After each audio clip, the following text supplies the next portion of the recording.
예, 오늘도 하나님 앞에서 하루를 시작하신 여러분에게 우리 하나님께서 풍성한 은혜 베풀어 주시기를 간절히 축복합니다. 아멘. 예, 오늘 본문은 다윗의 역사 가운데 인생 가운데서 가장 인상적인 장면 중에 하나입니다. 다윗이 골리앗을 죽이는 그 장면이 우리에게 굉장히 큰 인상으로 남아 있죠. 그것과 더불어서 가장 인상적인 장면을 뽑으라면은 오늘 이 본문의 내용일 것입니다. 오늘 본문은 어, 사울이 다시 이 다윗을 죽이려고 쫓아왔습니다. 블리셋이 쳐들어왔다는 그것을 이제 해결하고 다시 엔게디 광야에 다윗이 숨어 있다는 소리를 듣고 다시 거기까지 추적해서 왔습니다. 무려 3천 명이나 되는 군사를 데리고 왔습니다. 그러니 여러분 다윗에게는 얼마나 위협적이었겠습니까? 여러분 잡으려고 3천 명이 쫓아다닌다고 한번 생각해 보세요. 그것도 중무장을 하고. 그럼 어떻게 살겠습니까? 우리 2절부터 한번 읽어보도록 하겠습니다. 2절부터 읽겠습니다. 시작. 사울이 온 이스라엘에서 택한 사람 3천 명을 거느리고 다윗과 그의 사람을 찾으러 들림소 바위로 갈새 길가 양의 우리에 이른즉 굴이 있는지라 사울이 뒤를 보러 들어가니라 다윗과 그의 사람들이 그 굴 깊은 곳에 있더니 아멘. 그래서 쫓아갔는데 가다가 어, 한 곳에 이르러서 굴이 있는 것을 보고 그가 뒤를 보러 들어갔다라는 것입니다. 이 말은 무슨 말이냐면은 좀 낮잠 자러 갔다라고 이렇게 말할 수 있습니다.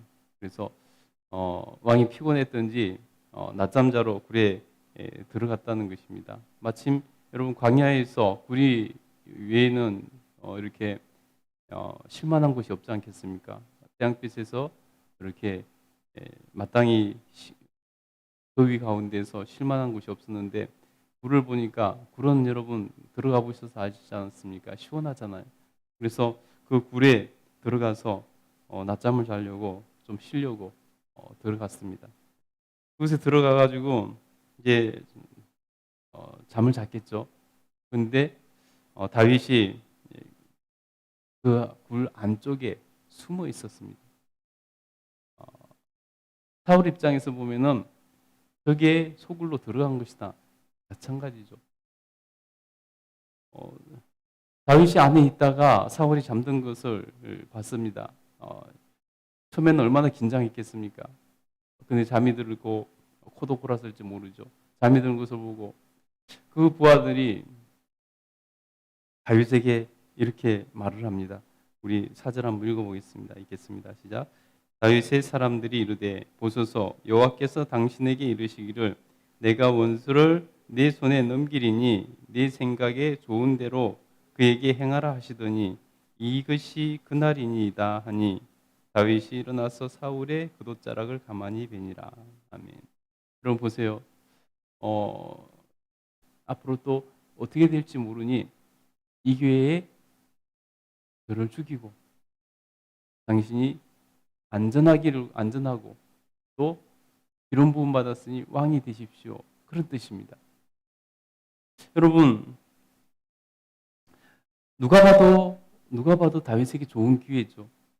누가 봐도 다윗이 이제 도망자의 신세를 끊고 안전해질 수 있는 기회죠. 누가 봐도 하나님께서 왕으로 이미 기름 부으셨고 사울은 버리셨으니 정당한 명분도 있는 것이고 드디어 하나님께서 나에게 기름 부으신 그것을 이루어 주시는구나 라고 생각할 수 있습니다. 여러분 더군다나 이렇게 부하들이 앞장서서 독려하지 않습니까? 이번에 하나님께서 주신 저를 심판한 저 악한 사울을 심판할 하나님 주신 기회입니다. 빨리 죽이고 우리가 이제 새 시대를 만들어 갑시다. 마치 우리나라에서 보면은 위화도 해군을 하고 조선을 건국한 그런 것과 같은 기회라고 할 수 있는 것이죠. 여러분 사람은 누구든지 자기 입장으로 생각하고 사람은 누구든지 이기적인 마음을 갖고 살아가는 그러한 사람 존재입니다. 그러니 여러분 옆에서도 이렇게 자꾸 이렇게 그쪽 방향으로 말을 하고 그것이 옳다고 해주고 모든 상황을 정황을 봐도 그것이 맞는 것 같고 더군다나 지금 부하들이 뭐라고 그럽니까? 하나님께서 주신 기회다. 여러분 얼마나 달콤합니까? 하나님께서 주신 기회다. 여러분 이 말에 여러분 우리가 자신을 합리화시키려고 얼마나 말을 합니까? 이것보다 더 좋은 명분이 없는 것이죠. 하나님께서 주신 기회다. 여러분 같으면 어떡하겠습니까? 그라도 아마 부하들이 주장하는 것이 옳다고 생각하고 모든 상황도 그렇고 이렇게 더 이상 쫓겨다니고 생명의 위협을 느끼고 더 이상 그러고 싶지 않을 것입니다. 근데 여러분 이 상황 가운데서 다윗은 어떤 선택을 할까요? 다윗은요 그를 죽이지 않으면 자기가 언제 죽임 당할지 모르는데 그럼에도 불구하고 다윗은 사울을 죽이지 않기를 선택합니다. 다만 죽일 기회가 있었다는 것을 보여주려고 사울의 옷자락을 베어서 그것을 증거로 삼을 뿐이었다는 것입니다. 여러분 다윗은 도대체 왜 그랬을까요? 자기가 언제 다시 죽임 당할지 모르는 그런 쫓기는 인생인데 왜 입안에 한 번에 눈 한 번 찔끔 감고 그냥 사울을 죽이기만 하면은 그 힘든 생활에서 벗어날 수 있고 더군다나 하나님께서 기름 부으셨으니 명분도 있고 왕이 될 수 있는 그런 상황입니다. 근데 왜 다윗은 사울을 죽이지 않고 옷자락만 뱀으로 증거를 삼는 그런 선택을 했을까요? 여러분 한번 보도록 하겠습니다. 도대체 다윗은 왜 그런 선택을 했는가 한번 보겠습니다. 우리 5절부터 한번 읽어보겠습니다. 시작. 그리한 후에 사울의 옷자락 뱀으로 말미암아 다윗의 마음이 찔려 자기 사람들에게 이르되 내가 손을 들어 여호와의 기름 부음 받은 내 주를 치는 것은 여호와께서 금하시는 것이니 그는 여호와의 기름 부음을 받은 자가 됨이니라 하고 다윗이 이 말로 자기 사람을 금하여 사울을 해하지 못하게 하니라. 사울이 일어나 굴에서 나가 자기 길을 가니라. 아멘. 여러분 보세요. 왜 그런다고요?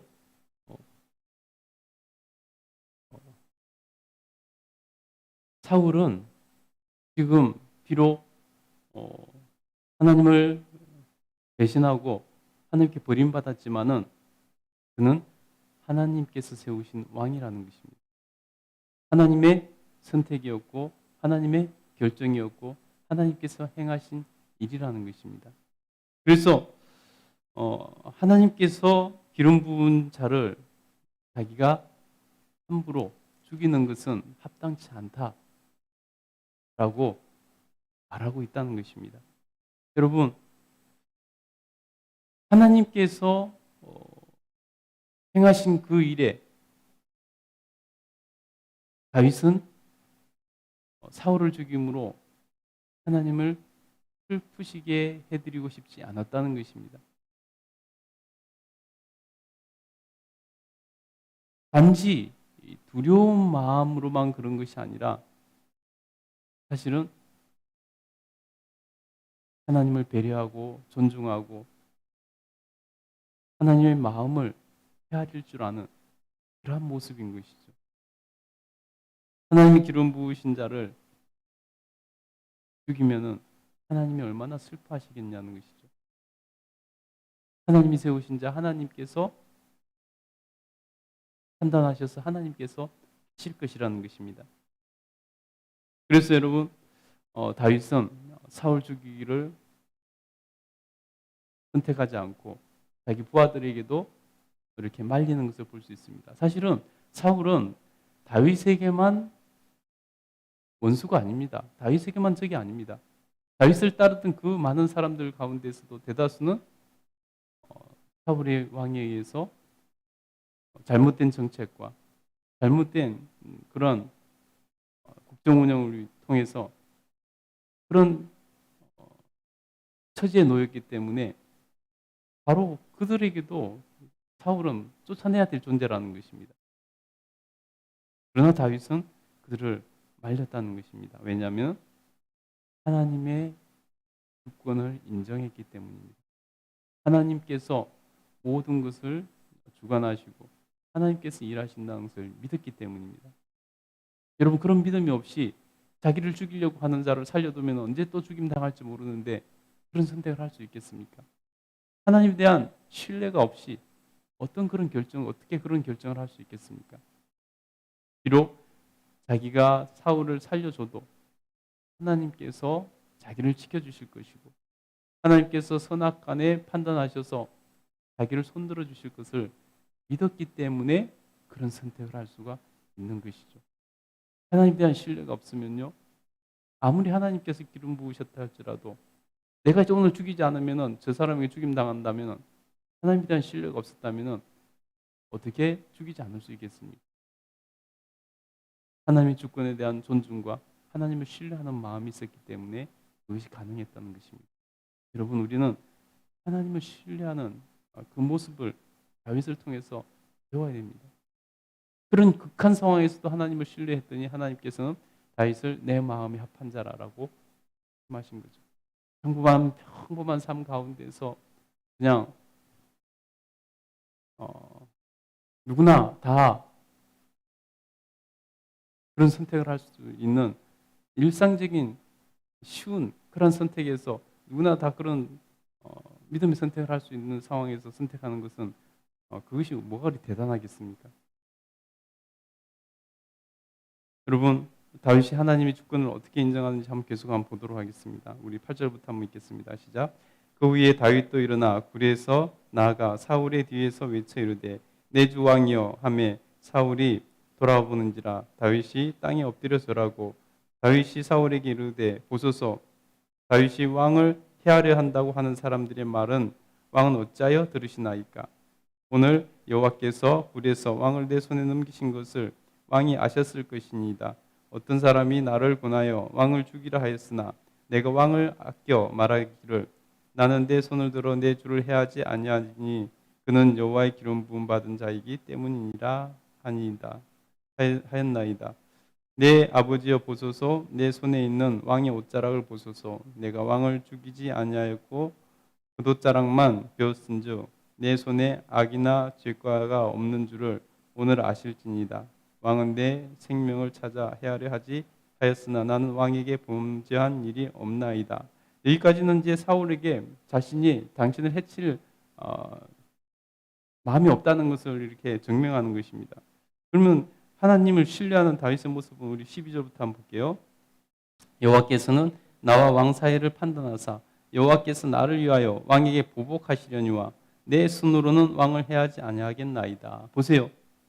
다윗은 모든 원수 갚는 일을 하나님께 맡기고 있다는 것입니다. 하나님께서 나와 왕 사이를 판단하셔서 당신은 내가 보복하는 것이 아니라 하나님께서 당신에게 보복하기를 원하고 내 손으로는 왕을 해치지 않겠나이다.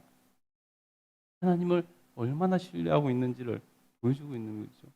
이 신뢰 가운데서 사울을 죽이지 않는 선택을 할 수가 있었다는 것입니다. 13절부터 보시면요. 옛 속담에 말하기를 악은 악인에게서 난다 하였으니 내 손이 왕을 해하지 아니하리이다. 이스라엘 왕이 누구를 따라 나왔으며 누구의 뒤를 쫓았나이까? 죽은 개나 벼룩을 쫓음이니이다. 그런즉 여호와께서 재판장이 되어 나와 왕 사이를 심판하사 나의 사성을 살펴 억울함을 풀어주시고 나를 왕의 손에서 건지시기를 원하나이다 하니라. 아멘. 보세요. 하나님을 얼마나 신뢰하고 있습니까? 하나님께서 재판장이 되셔서 나와 왕 사이를 하나님께서 심판하사 나의 사정을 살펴 억울함을 풀어주시고. 여러분, 믿음은 하나님과 관계입니다. 믿음은 하나님을 신뢰하는 것입니다. 그것이 믿음입니다. 입술로 주여 주여 하는 것이 믿음이 아니라 하나님을 얼마나 신뢰하는가 그것이 믿음입니다. 여러분 오늘 우리가 하나님을 더 가까이 나아가 신뢰하는 삶을 하나님께 보임으로 하나님 앞에서 정말 다른 선택을 하고 억울함이 있다 할지라도 하나님 주권을 인정하고 하나님을 신뢰하는 선택을 하고 그래서 하나님께서 판단하시도록 결정하시도록 하나님께 맡겨드리는 그런 삶을 살았으면 좋겠습니다. 그래서 하나님께 다윗이 하나님께 앞에서 칭찬받았던 것처럼 하나님 마음에 합한 그런 인생이라 칭찬받는 저와 여러분 되시기를 간절히 소원합니다. 기도하겠습니다. 돌아가신 하나님